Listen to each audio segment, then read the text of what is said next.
Esto es una biolectura, la pueden dejar de fondo mientras realizan otras actividades. Esto es La leyenda de Ailur, un relato original, capítulo 32, Vayne y Litio. En efecto, Nikolai no había salido del castillo, y no porque no pudiera, sino porque se había perdido. Por pura suerte encontró la sala de banquetes, se quedó patidifuso ante aquella abundancia, la larga mesa con manteles brocados, la cobertería de plata y oro, la fruta, postres y carnes aromáticas. Docenas chimeneas mantenían una temperatura agradable, y la estancia remataba su lujo con multitud de velas, adornos y jarrones con flores. Aquello ya era demasiado para él. ¿Y por qué no?, se dijo. Así fue como Ailur lo pilló, embolsándose la cubertería. ¿Pero qué haces? ¿Qué parece que hago? Vació una fuente en su saco sin fondo. Estás robándome. Lo dijo más desconcertada que indignada. ¡Pero qué lista eres! Agarró un plato cubierto de perlas. ¿Cómo se comen esto?, Es decorativo. explicó, entrando pero dejando la mesa entre ellos. ¿Qué? Está de adorno, no se usa. Por alguna razón aquello pareció enfurecerle. ¿Por qué? Y de pronto enloqueció. ¿Qué pasa con ustedes? ¡Dioses, mira este lugar! ¡Parece el maldito Valhalla! No se parece a... ¡Es gigantesco! ¿Cuál es la gran idea con este lugar? Y los salones, y las cosas, y esto. ¿Podrías alimentar un ejército con esto? ¡No lo entiendo! Arrojó el plato. ¡No puedo entenderlo! ¡Oye! Aterrada, vio cómo rompía y tiraba más cosas. ¡Alto! ¡Para allá! ¡Basta! ¡Todo esto! Le miró y ella retrocedió alarmada. ¡Tienes todo esto y todavía juegas con nosotros! ¿Por qué lo haces? ¿Por qué? Y de pronto se echó a llorar. Fue como si perdiese toda la fuerza de golpe. Se deslizó lastimeramente hasta debajo de la mesa y allí quedó, hecho un puño, sollozando de esa forma vergonzosa y patética en la que lo hacen los muchachos a quienes toda su vida les han dicho que los hombres no lloran. ¿Nikolai? Se agachó para mirarlo, pero sin acercarse. Hubiera querido poder acercarse. Ese no es mi nombre. ¿Rapaz? Probó. No sé. Hundió la cara entre las piernas. ¿Tú quieres dejar el juego? No respondió. Podría darte un tiempo fuera, lejos de todo, y luego decides qué quieres. ¿Eso se puede? Le miró de soslayo. Ella sintió. Sí, por favor. ¡Oh, por Asgard! Pinx se asomó a la estancia. ¿Qué pasó aquí? Entra, necesito que Llévalo con Vayne y Litio. ¿Tiempo fuera? Alzó las cejas, escéptico. Tiempo fuera. 1 mes. Verdaderamente. Se acercó a Nikolai. ¿Puedo? Ya le había abandonado su espíritu combativo y se dejó cargar. Era algo que Misa disfrutaba, pero por primera vez sintió a Nikolai como lo que era, un huérfano desamparado. Esta conducta es injustificable. Me apena mucho, ama. No sé qué mal espíritu pudo metérsele. Yo sí. ¿No recuerdas que lo mismo me ocurría? Abrió grande los ojos. Claro, pero hacía siglos desde la última vez. Ailur solía tener ataques de ira destructivos, precedidos de mal humor y proseguidos por crisis de llantos y depresión. Eran episodios muy espaciados, pero los dioses gestionaban sus emociones más despacio que los humanos, como para que rindieran en su inmortalidad. Oh, querido, esto te ha sobrepasado. Sintió que se estremecía. Llévalo, por favor. Cuando se marchó dio una mirada a la mesa, aún opulenta pese al saqueo y los destrozos. Sí, es demasiado.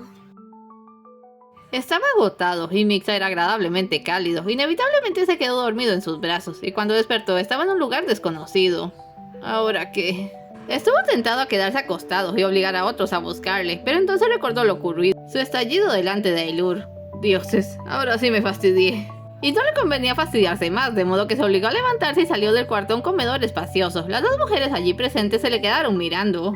Ya era hora, dijo una. ¿Tienes hambre, bombón?, preguntó la otra. ¿Quiénes son ustedes? Me llamo Vayne y ella es mi hermana Litio. Bienvenido a nuestra casa. No te pongas muy cómodo.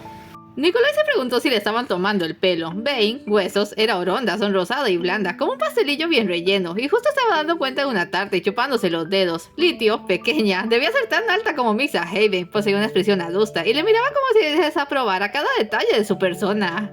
Luego recordó haber oído sus nombres antes. Tiempo fuera. ¿Qué es un tiempo fuera? Es como un receso para uno, dijo Litio, impaciente. Te quedarás con nosotras todo 1 mes y luego puedes decidir si aún quieres jugar. Pero, ¿qué tengo que hacer? Podrías empezar trayendo más leña. Está afuera, en el cobertizo. Si no es molestia, claro.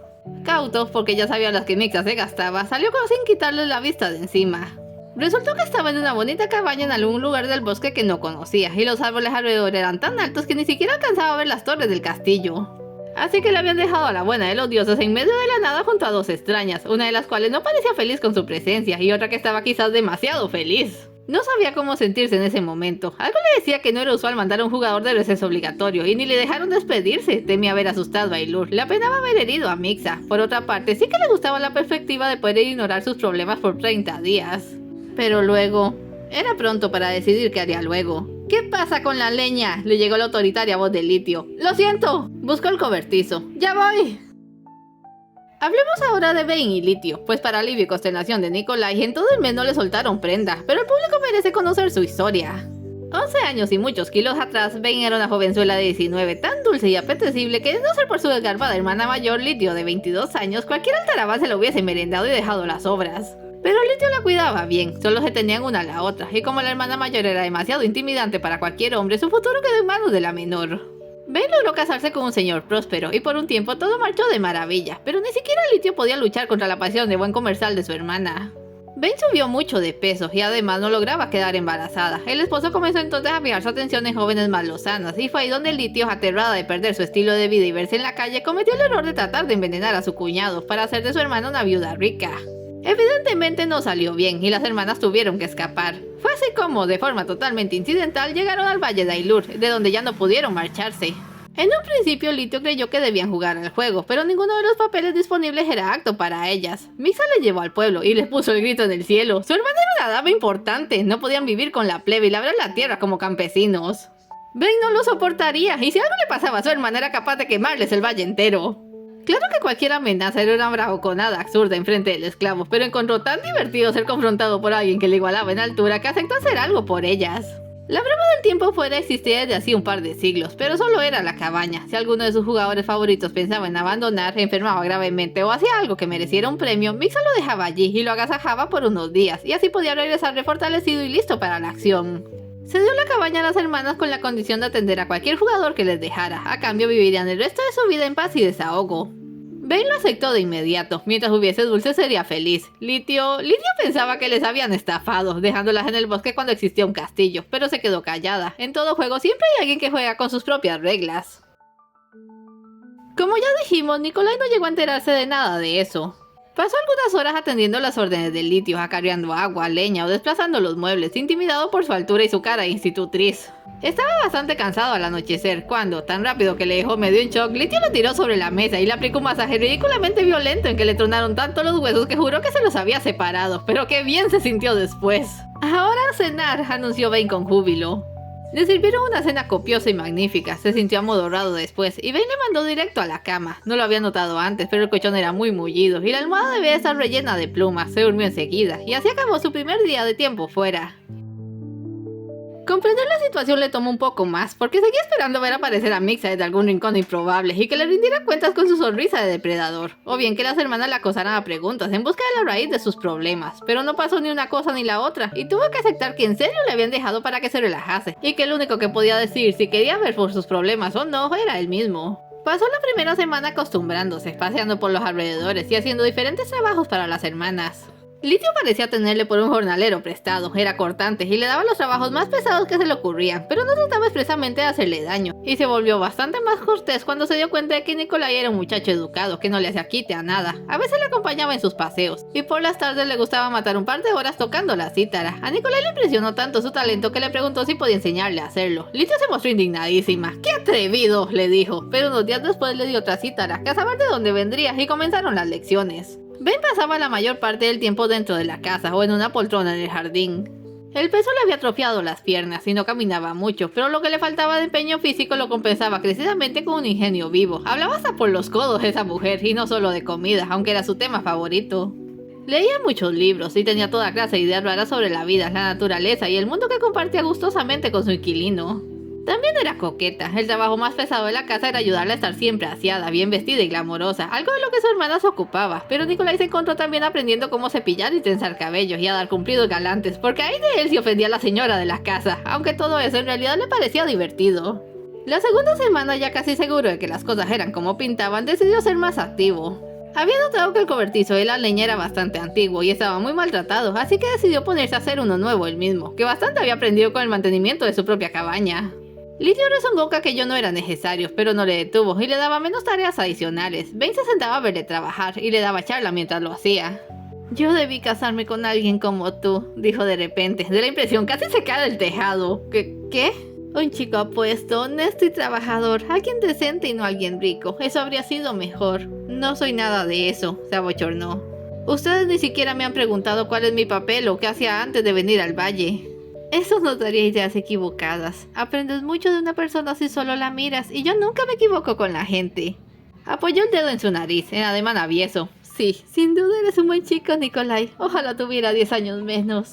Nikolai prefirió no seguir dándole largas. Cuando preguntaron su nombre les había dado ese casi sin querer, por hábito. Las palabras de Bane le estaban trayendo de vuelta al dilema que se había vuelto su vida en los últimos meses.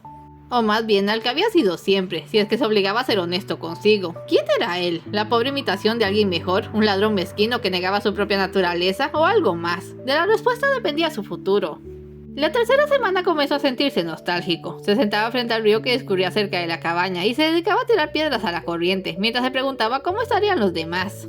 ¿Le echarían en falta? Sentía que había caído en sus vidas en un momento delicado y no había hecho más que perturbarlo todo. También se sorprendió pensando mucho en su madre. La primavera era buena época porque había abundancia en los bosques y los niños no tenían que arriesgarse robando tanto. Se preguntó si tendría nuevos hermanos o hermanas. Su madre creía que él había ido a buscar a Liebre y Perdiz y le había pedido que no volviesen, que fueran felices. ¿Qué diría de saber que Liebre era ahora una curandera respetada y madura, que Perdiz era una cazadora fuerte pero solitaria y que él era un ladrón? Suspiró. Como papá. Un ruido al otro lado del cauce le hizo alzar la mirada. Vio una cierva blanca salir de un salto entre los arbustos. ¡Ailur! Hey, Ella recuperó su forma y se sentó. Hey. no se supone que venga a verte, pero... ¿Estabas preocupada por mí? un poco. Pretendió mostrarse desinteresada, pero de verdad agradeció el gesto. Estoy mejor ahora, creo. No sé qué me pasó. Sí lo sabes.